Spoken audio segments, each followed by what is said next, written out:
The success question most men are afraid to answer is not, "Do I want more?" That question is too easy. Every weak man wants more when he feels behind. Every ignored man wants revenge when nobody claps. Every insecure man imagines wealth, respect, freedom, and power when the world makes him feel small. The real question is colder. Is your ambition real, or is it just compensation? You say you want success. You say you want wealth. You say you want freedom. You say you are different from ordinary men. But where is the sacrifice? Where is the repetition? Where is the output? Where is the proof? Because if your ambition only becomes loud when you feel ashamed, rejected, ignored, or behind, it may not be ambition. It may be your ego trying to escape humiliation. And Machiavelli would not ask what you feel. He would ask what your actions have secured. Because if you do not answer this question, you can waste years protecting an identity your life has not proven. You will call yourself ambitious while your evenings disappear. You will call yourself misunderstood while producing nothing serious enough to be misunderstood. You will call yourself different while repeating the same weak patterns as ordinary men. And by 35, 40, or 45, the danger is not that people doubted you. The danger is that your own behavior proved them right. This is why the question is dangerous. It does not ask whether you have dreams. Dreams are cheap. It does not ask whether you feel pain. Pain is common. It does not ask whether you have been unsupported, ignored, underestimated, or treated as if your ambition is unrealistic. Many men have been. The question cuts deeper. It asks whether the pressure you feel has become evidence or only emotion. Most men want the emotional identity of ambition without the material burden of ambition. They want to say, "I am building." They want to say, "I am different." They want to say, "One day they will see." But the world does not reward the sentence. The world rewards the result. The market does not pay for your private intensity. Your family does not update its judgment because your vision sounds powerful. Your friends do not revise your status because you felt something deeply at night. Society does not respect hidden potential. It responds to visible proof. That is the first cut. You are not ambitious because you imagine a powerful future. You are ambitious when your present behavior is already paying the price for that future. Desire wants the reward. Ambition pays the price. Desire says, "I want wealth." Ambition asks, "What skill will I repeat until the market cannot ignore me?" Desire says, "I want freedom." Ambition asks, "What comfort must I remove so I can buy back my time?" Desire says, "I want respect." Ambition asks, "What proof will exist when nobody feels like believing me?" This is where most men expose themselves. Not in public failure, not in criticism, not in rejection. They expose themselves in the gap between what they claim and what they repeat. A man says he wants a business, but he does not make offers. He does not study customers. He does not build the product. He does not send messages. He does not tolerate rejection. He only thinks about the identity of being a man with a business. A man says he wants a better body, but his body still obeys comfort. He says discipline matters, but his routine depends on mood. He says he wants strength, but his habits are negotiated every morning by the weakest part of him. A man says he wants respect, but he does not build anything that changes how people must treat him. He wants people to recognize his potential before he has created evidence.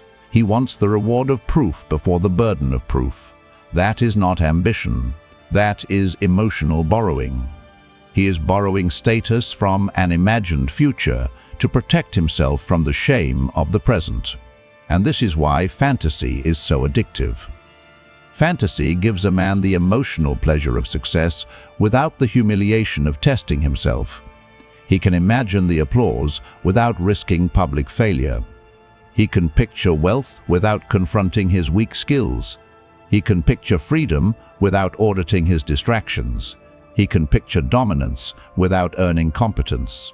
Research by Heather Kappas and Gabriele Oettingen found that positive fantasies about idealized futures can reduce energy, and that those fantasies may predict poor achievement because they do not generate the energy needed to pursue the desired future. Machiavelli would not be surprised. Fantasy belongs to imagination. Power belongs to effectual truth. In The Prince, Machiavelli writes, "I thought it fitter to follow the effectual truth of the matter than the imagination thereof." That line is the blade of this entire video. The effectual truth means this: do not ask what sounds noble. Ask what works. Do not ask what you want to be. Ask what your repeated actions are making inevitable. Do not ask whether your ambition feels real. Ask whether it produces evidence. A man can feel serious and still live unseriously. A man can speak with intensity and still avoid execution. A man can watch videos about discipline every day and still remain undisciplined. A man can understand the language of power while remaining powerless. This is the trap. Knowledge can become another hiding place. Philosophy can become another costume. Ambition can become another way to avoid looking at the evidence. The world does not care that your desire is sincere. Sincerity is not leverage. The world does not care that your pain is real. Pain is not proof. The world does not care that your intentions are pure. Intentions do not build systems, assets, skills, reputation, money, or freedom. If nothing is being sacrificed, nothing is being pursued. Comfort must lose. Distraction must lose. Approval-seeking must lose. Excuses must lose. The old identity must lose influence. This is the law most men hate because it removes their favorite defense. They cannot keep saying, "I am ambitious," while nothing changes. They cannot keep saying, "I want more," while giving their best hours to recovery, scrolling, overthinking, and emotional escape. They cannot keep saying, "I will prove them wrong," while producing no proof. Stop saying, "I want success." That sentence means almost nothing. Ask this instead: what has my ambition cost me this week? If the answer is nothing, your ambition is still theater. And there is a darker problem. Some ambition is not ambition at all. Some ambition is shame wearing armor. Compensation ambition appears when a man feels humiliated. It becomes loud after rejection. It becomes loud after family doubt. It becomes loud when a friend passes him. It becomes loud when he feels invisible. It becomes loud when he sees someone less capable receiving more respect. It becomes loud when the world makes him feel small. But when the emotion fades, the execution disappears. That is not ambition. That is a reaction. The hidden question is simple. Does your ambition survive emotional neutrality? Can you still repeat the work when you are not angry? Can you still build when nobody doubts you that day? Can you still produce when there is no fresh humiliation to escape? Can you still execute when there is no enemy in your head? No audience watching, no revenge fantasy feeding you, no emotional spike pushing you forward? Because real ambition is not dependent on emotional injury. Real ambition is structure. This is why many men start hard and vanish. They are not moved by vision. They are moved by pain. Pain gives them temporary fire. Shame gives them temporary focus. Rejection gives them temporary intensity. But when the emotional chemical fades, the structure is not there. The calendar is empty. The system is weak. The skill is undeveloped. The proof action was never defined, so they restart again and again, a burst of discipline, then collapse, a new plan, then avoidance, a public declaration, then silence, a powerful notebook page, then no output, a new identity, then the same behavior. And every cycle damages self-trust. The man begins to distrust his own words. He knows he has promised himself too many things without evidence. He knows his ambition sounds strong, but his memory is full of abandoned attempts. This is how a man becomes trapped inside his own image. He cannot admit the ambition was fake because the ambition is protecting him from shame. But he cannot prove the ambition is real because proof requires sacrifice. So he stays between fantasy and action, using the idea of success to numb the pain of not moving toward it. Machiavelli's view of men is not flattering. In The Prince, he writes, "Men are ungrateful, fickle, false, cowardly, covetous. Do not use that line to become bitter. Use it to become sober."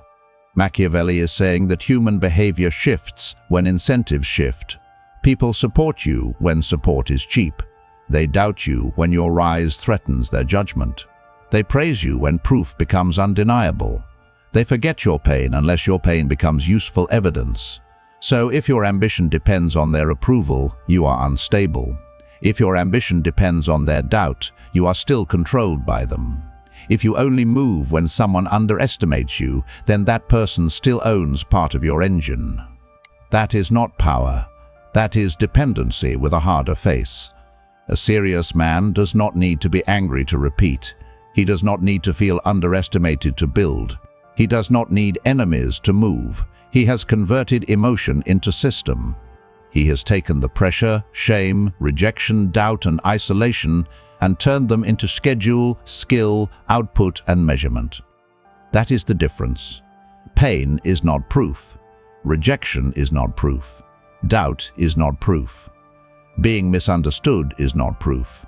Proof is proof. The unsupported man must stop romanticizing pain. Pain can give information, but it does not automatically create power. Isolation can create focus, but it can also become avoidance. Rejection can sharpen judgment, but it can also create resentment. Doubt can provoke action, but it can also keep you emotionally tied to the people you claim not to need. The question is not whether you suffered.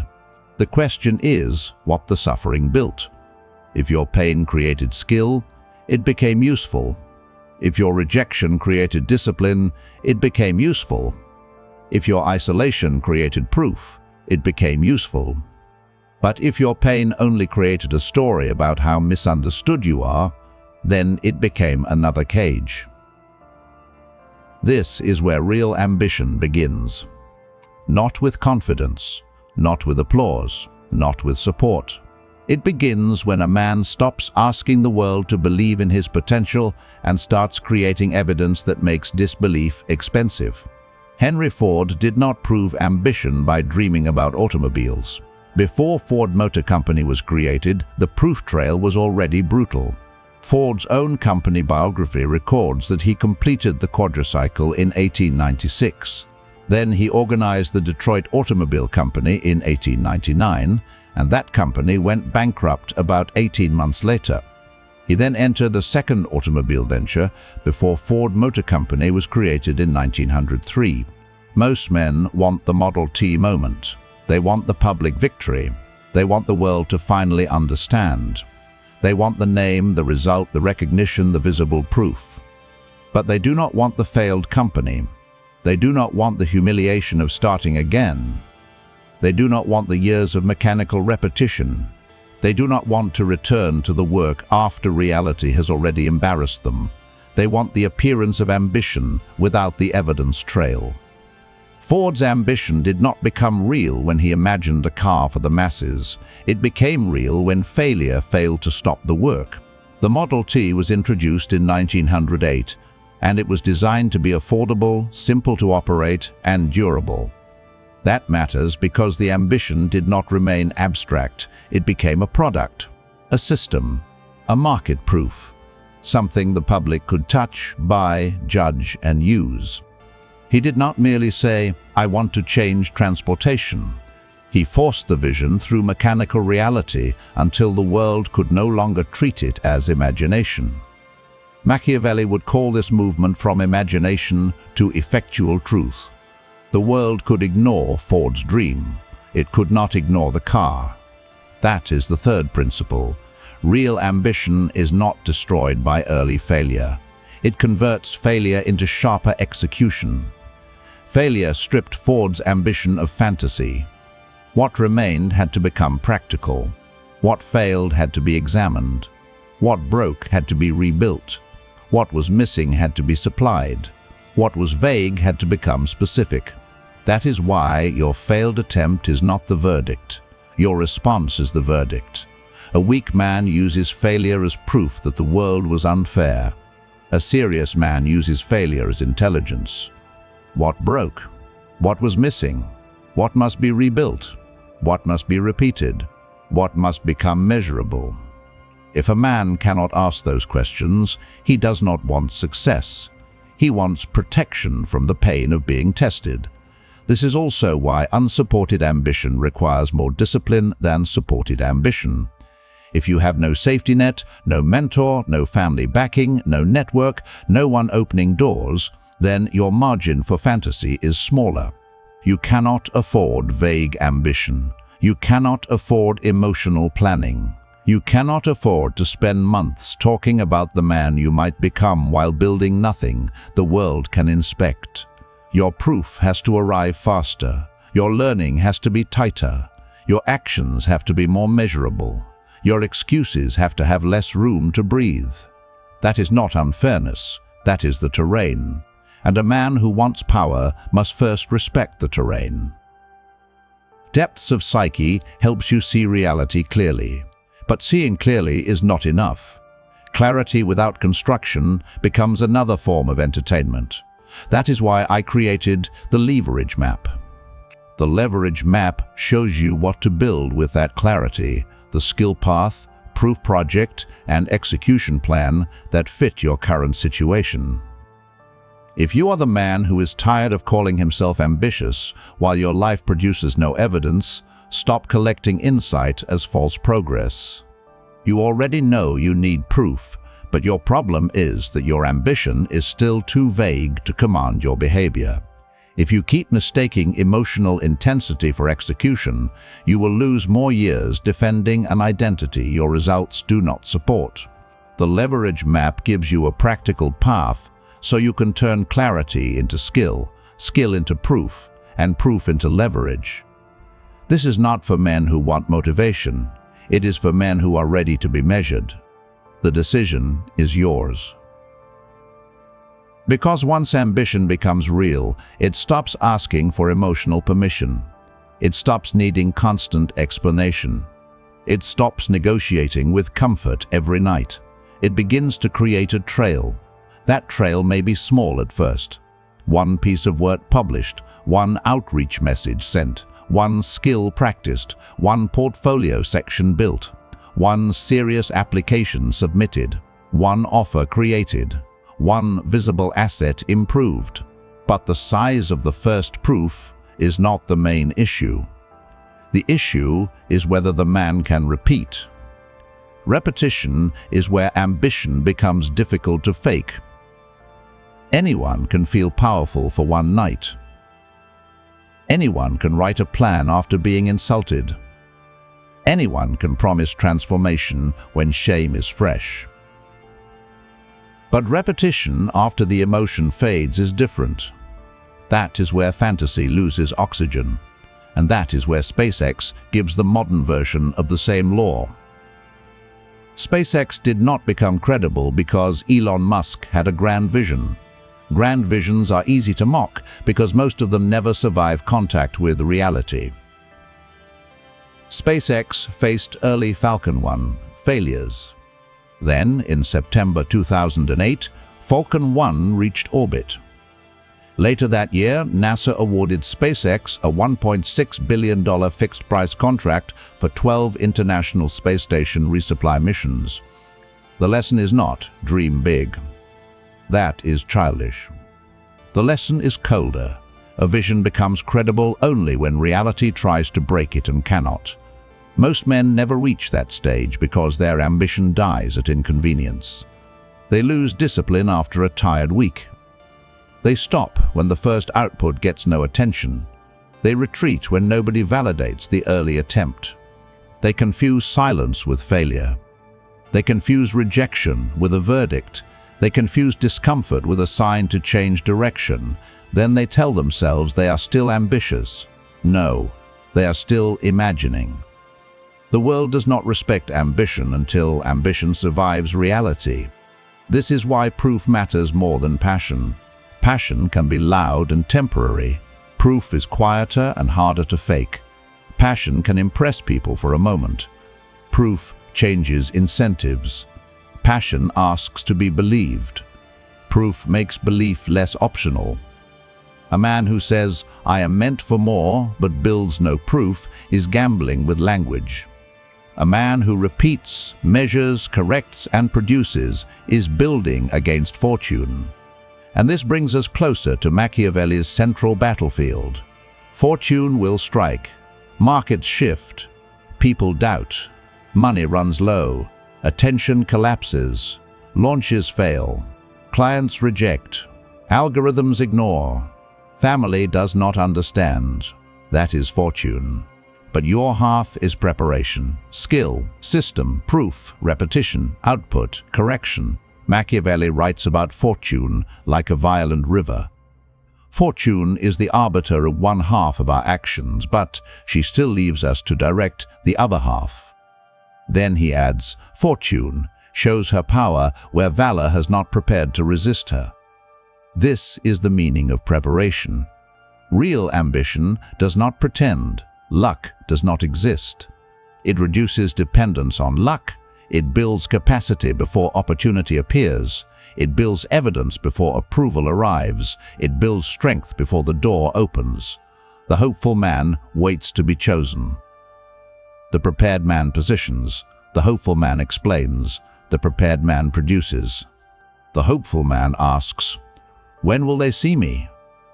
The prepared man asks, "What proof makes it expensive to ignore me?" And that is where the next cut begins. How much of your success plan still depends on being chosen? That is the question most men avoid because it exposes the hidden weakness beneath their ambition. They say they are working, but secretly they are waiting. Waiting for the right person to notice. Waiting for the right opportunity to arrive. Waiting for the right mentor to appear. Waiting for the algorithm to push them. Waiting for family to finally understand. Waiting for friends to finally respect the vision. Waiting for someone with more power to look at them and say, "You are ready." But if your strategy requires someone else to discover you, you do not have strategy, you have hope. And hope becomes dangerous when it replaces preparation. A hopeful man waits. A prepared man positions. A hopeful man explains. A prepared man produces. A hopeful man asks, "Why does no one see me?" A prepared man asks, "What proof makes ignoring me expensive?" Machiavelli understood this. He writes, "The prince who relies entirely on fortune is lost when it changes." He was speaking about rulers, war, alliances, and political survival. But the principle applies to any man trying to build power in a world that does not owe him recognition.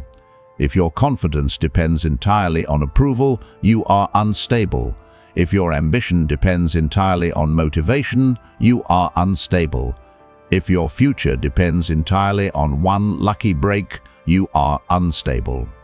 If your progress depends entirely on people finally understanding you, you are unstable. This is why real ambition builds capacity before opportunity appears. Not after. Before. Most men reverse the order. They wait for confidence before action. They wait for clarity before output. They wait for recognition before discipline. They wait for support before pressure. They wait for perfect timing before sacrifice. And while they wait, their strongest years disappear into preparation that never becomes proof. They read. They plan. They imagine. They watch. They consume. They explain. They research. They adjust. But they do not produce enough evidence to change their position. This is how false progress ruins a man. It allows him to feel close to power while still avoiding the work that creates power. He can surround himself with the language of ambition, the philosophy of discipline, the aesthetics of strength, and still remain fundamentally untested. That is not virtue. In Machiavelli, virtue is not soft moral virtue. It is capacity, force of action, adaptability, courage under uncertainty, the ability to impose form on chaos. Virtue is the man who does not wait for fortune to become kind. He builds strength before fortune turns. He builds skill before opportunity appears. He builds proof before people believe. He builds leverage before he asks for respect. The unsupported man needs this more than anyone. No support is not your excuse. It is your first examination. If no one opens doors, your proof must become louder. If no one believes you, your evidence must carry the weight. If no one is coming, your systems must be sharper. If you lack inherited access, your output must become visible. If your environment doubts you, your discipline cannot depend on emotional safety. This is not motivational. It is strategic. A man with support can sometimes afford softness longer than he should. A man without support cannot. If nobody is coming to rescue you, your life must become more organized than your pain. Your proof must become more consistent than your moods. Your plan must become more concrete than your resentment. But there is another trap, and it is more subtle. Some men do not use ambition to build capacity. They use ambition to protect ego. They say, I am meant for more. I am built different. I will prove everyone wrong. They will regret doubting me. But they do not produce. They do not repeat. They do not sacrifice. They do not build evidence. So the words are not ambition, they are anesthesia. The ego can use ambition to avoid the shame of current reality. A man says, I am destined for greatness because it hurts too much to say, I am unproven. He says, they do not understand my vision because it hurts too much to say, I have not made it clear enough to matter. He says, I am waiting for the right moment because it hurts too much to say, I am afraid of public evidence. He says, I work better under pressure because it hurts too much to say, I lack structure when no one forces me. He says, I just need one chance because it hurts too much to say, I have not built enough leverage to create my own chances. This is how men lose years, not only through laziness, not only through distraction, through protected self-image. They would rather preserve the identity of a future powerful man than face the discipline required to become one. Machiavelli understood appearance. He writes, everyone sees what you appear to be, few really know what you are. Most people use that line to think about how others judge them. But turn it inward. You also see what you appear to be. You can deceive yourself with the appearance of ambition, the books on your shelf, the videos you watch, the notes in your phone, the powerful phrases you repeat, the identity you perform, the plan you keep refining, the dream you keep protecting. But underneath appearance there is a colder question. What exists? What did you build? What changed? What did you repeat?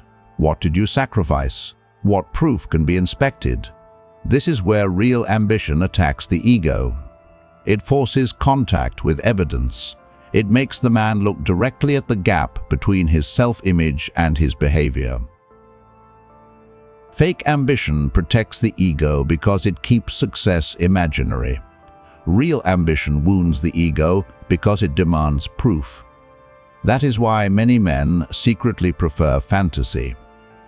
Fantasy lets them remain impressive in their own minds.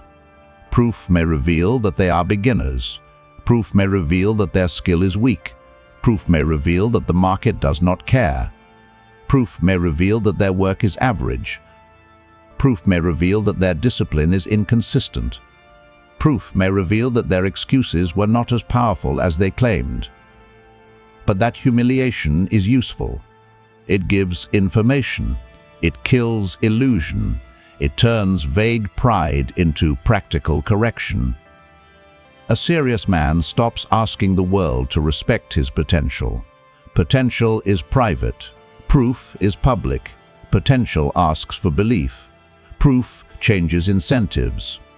This is why the real test of ambition is not how badly you want success.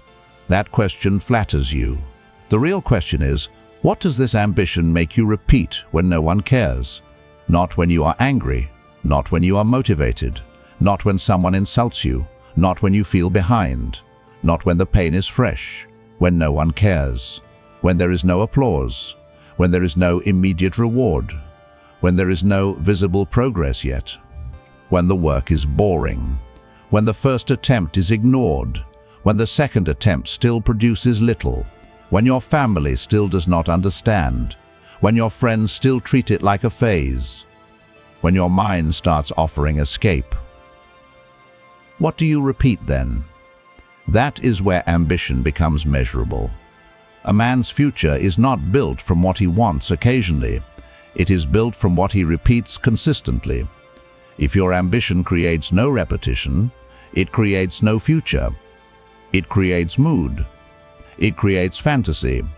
It creates temporary fire, but not power.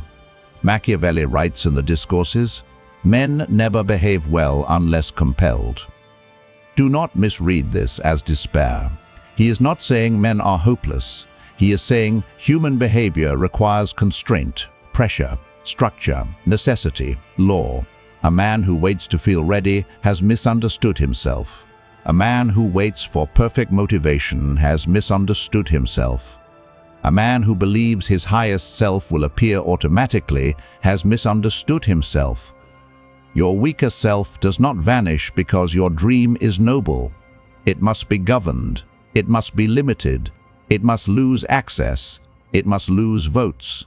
It must meet consequences. That is why unsupported ambition must become law. Your schedule becomes law. Your proof action becomes law.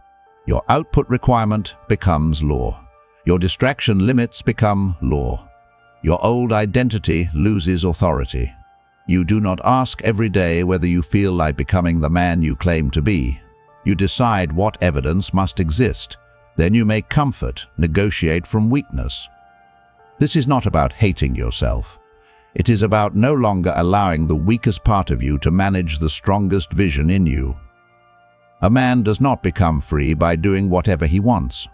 He becomes free by building the discipline that makes weakness less influential.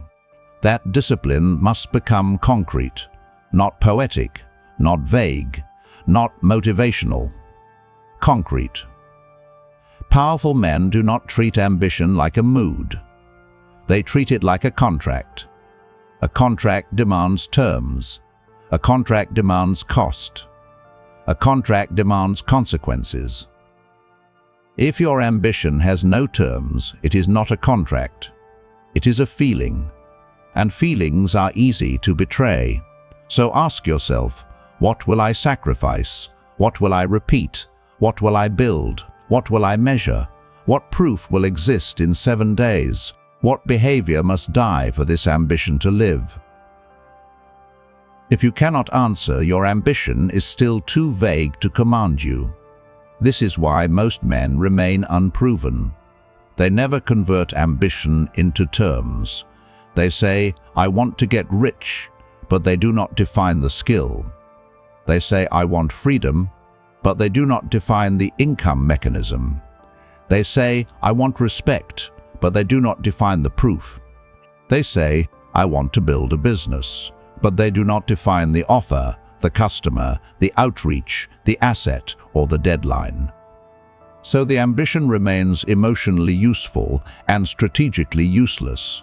It makes them feel alive, but it does not move reality. It gives them identity, but it does not create leverage. It gives them hope, but it does not create evidence. And if nothing changes, nothing is being pursued. This is where the ambition reality test begins. You do not need another identity statement. You need evidence. The ambition reality test exists for one reason: to separate the man who wants the reward from the man willing to pay. First, name the ambition. What do you claim to want? Do not be poetic. Be specific. Wealth, freedom, respect, a better body, a better career, a business, independence, a public body of work, a valuable skill, a stronger reputation. If you cannot name it plainly, you are not pursuing it. You are emotionally circling it. Second, identify the emotional trigger. When does this ambition become loudest? After shame, after rejection, after comparison, after family doubt, after feeling behind, after being ignored, after seeing someone else win? This step matters because it tells you whether your ambition has a spine or only a wound. If your ambition only appears when you feel inferior, it may be compensation. If it remains when the emotion fades, it may be real. Third, separate desire from cost.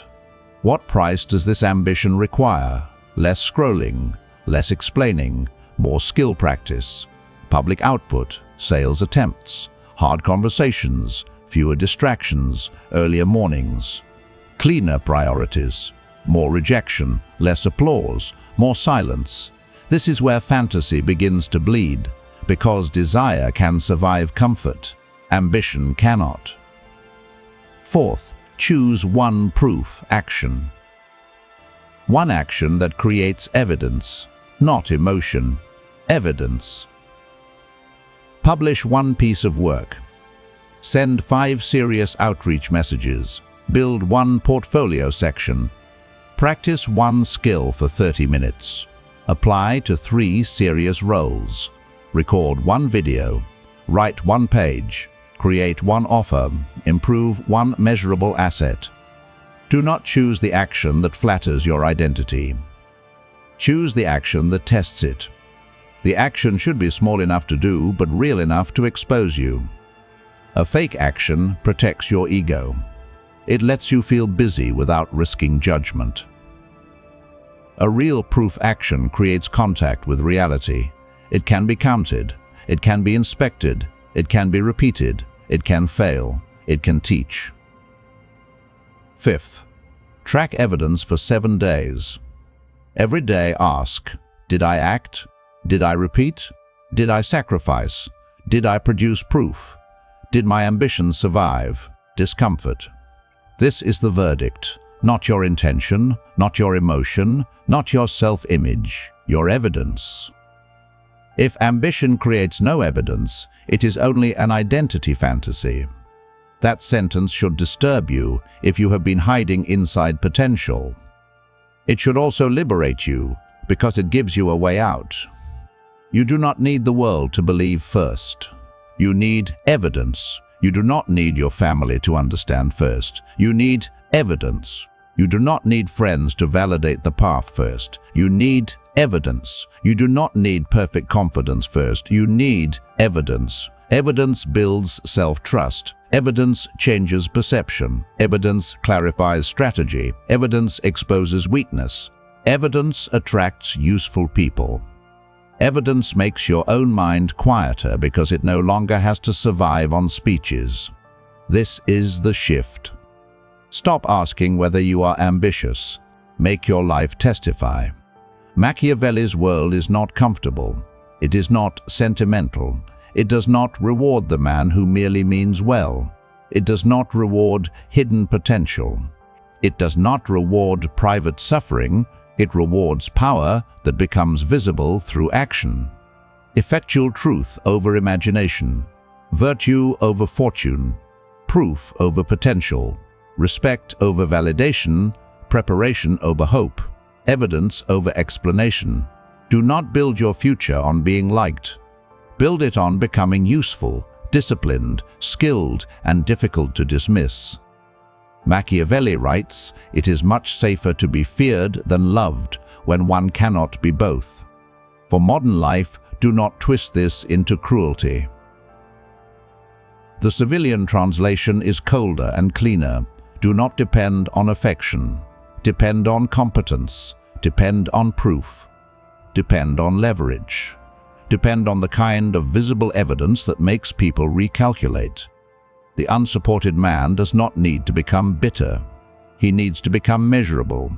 He does not need to hate the people who doubted him. He needs to stop needing them to believe before he moves.